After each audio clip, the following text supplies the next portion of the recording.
Hello， 大家好，我是以类营养师，欢迎回到我的频道。那我们今天会来聊一下如何更加健康的饮食，帮助我们减少脱发的风险。那脱发它也有不同的种类，比如说有休止期脱发。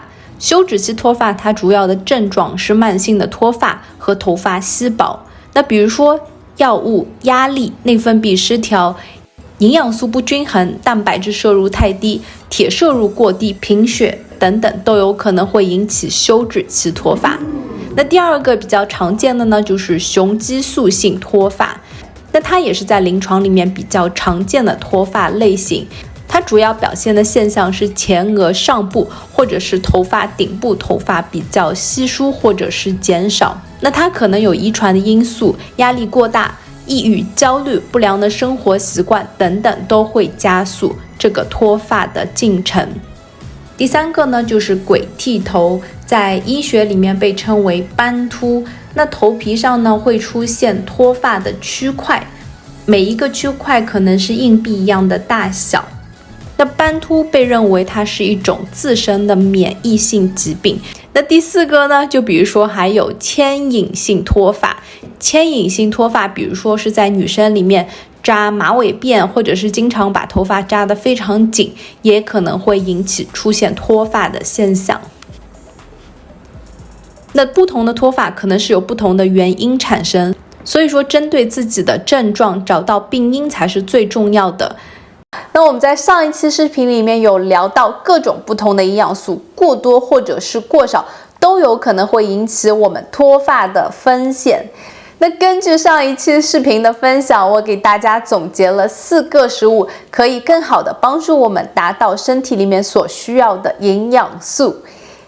我们来看一下你饮食里面是否有以下的一些食物呢？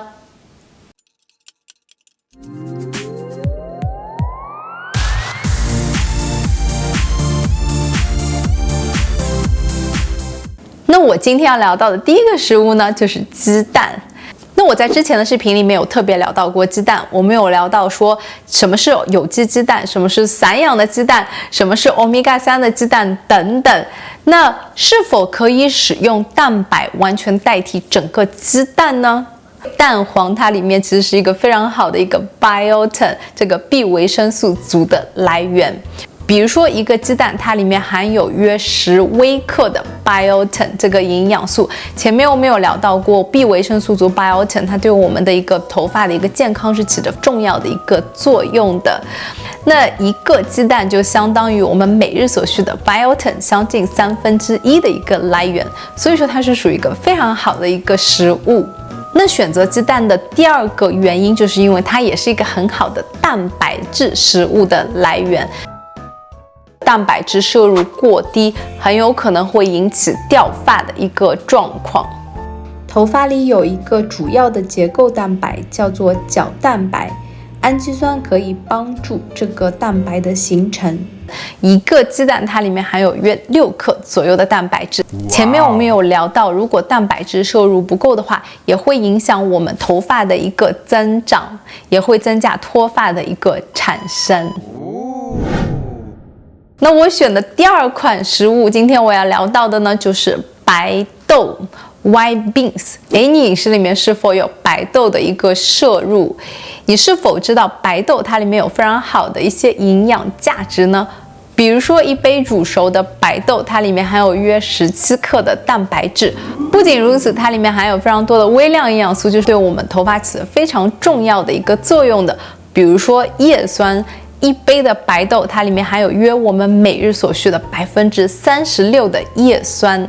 第二个呢，就是铁。就像我们上一期视频里面有聊到，贫血经常也会伴随着脱发的现象，所以说在每天饮食里面达到自己身体所需要铁的来源也是非常重要的。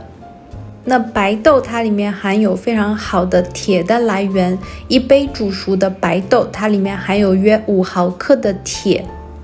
那还有一个非常重要的营养素就是锌。锌作为一种矿物质，它对于我们的蛋白质合成、免疫力功能都是起着非常重要的作用。你是否知道锌对我们的毛囊和头发的生长也是起着非常重要的作用的呢？那锌可以帮助毛囊的收缩和生长，它可以帮助促进毛囊的一个恢复。所以说，锌在我们饮食里面也是一个非常重要的营养素，对于我们发质健康来说。比如说像是一杯的白豆，它里面含有我们每日所需的22%左右一个锌的一个来源，所以说白豆可以在我们饮食里面是一个非常好的一个食物的选择。那第3款食物我要聊到的就是肉类，比如说像是牛肉、鸡肉等等。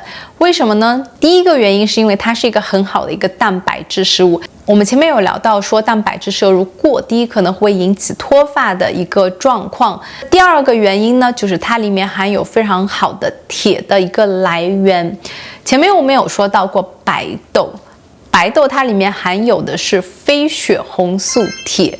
那非血红素铁呢，我们身体对它的吸收相对于来说相对更弱一些，这也解释了为什么素食主义它贫血的一个发生是更加常见的。那血红素铁，比如说肉里面的红肉里面来的，或者是鸡肉里面来的血红素铁，我们对它的吸收相对于来说是更加有效的。第3点我要聊到肉类的，就是它里面也是一个非常好的一个锌的来源。最后一个食物我今天要聊到的就是奶制品。我在之前的视频里面也特别聊到过牛奶。你是否知道牛奶它里面含有非常好的一个蛋白质的来源？一杯的牛奶它里面含有约9克的蛋白质。不仅如此，它里面还含有了一个我们前面有聊到的一个营养素，就是维生素 D。一杯250毫升的牛奶，它里面含有约100 IU 的维生素 D。那不仅如此，牛奶里面它含有非常好的一个 B 维生素族的来源，比如说像是维生素 B12。那一杯的牛奶，它里面含有约50%我们每日所需的维生素 B12。你是否觉得它是一个非常好的一个 B12 的一个来源呢？那还有一个营养素，牛奶里面它含有的就是维生素 B2。前面我们有聊到过，维生素 B2 的缺乏也有可能会增加我们脱发的一个风险。那一杯的牛奶，它里面含有约0.5毫克的维生素 B2，也就是相当于我们每日所需的40%左右的一个含量。好了，今天给大家分享了从饮食的角度上面怎么会引起脱发的一个产生，还有包括非常多的一个微量营养素过低，或者是有一些营养素过高的一个摄入，都有可能会引起脱发的一个现象。那我也给大家举例了4个食物，根据我们前面聊到的一些营养素，对我们头发都是起着非常重要的一个作用的。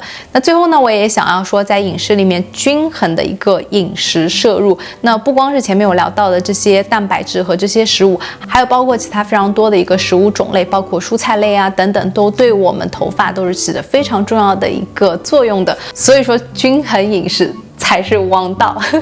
好了，今天给大家分享到这里结束了，那我们下期视频再见。